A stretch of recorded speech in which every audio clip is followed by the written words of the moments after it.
भोजपुरी के सुपरस्टार खेसारी लाल यादव की एक फिल्म रिलीज होने वाली है। चोरी चोरी चुपके चुपके इस फिल्म का गाना रिलीज हो गया है। यह एक पारिवारिक ड्रामा और प्रेम कहानी पर आधारित फिल्म है।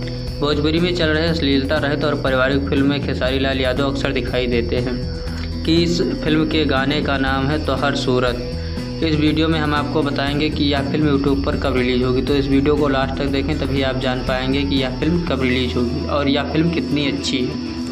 नमस्कार, आदाब, मैं हूं मनीष मिश्रा। भोजपुरी के युवा सुपरस्टार खेसारी लाल यादव के फिल्म का यह गाना बहुत ही अच्छा है। भोजपुरी में चल रहे अश्लीलता रहित और प्रेम कहानी पर आधारित यह फिल्म का गाना काफ़ी तेज़ी से वायरल हो रहा है। इस गाने के गायक हैं खेसारी लाल यादव और म्यूजिक दिया है रजनीश मिश्रा। इस गाने को एंटरटेन रंगीला भोजपुरी यूट्यूब चैनल पर रिलीज हुआ है। आशा है कि दर्शक इस फिल्म और गाने को अपना प्यार देंगे। तो हम आपको बता दें कि यह फिल्म यूट्यूब पर कब रिलीज होगी। तो हम आपको बता दें कि अभी तक कोई ऑफिशियल जानकारी नहीं मिली है। कोई भी जानकारी मिलती है आप लोगों को बताएंगे। धन्यवाद, अगले वीडियो में फिर मिलेंगे।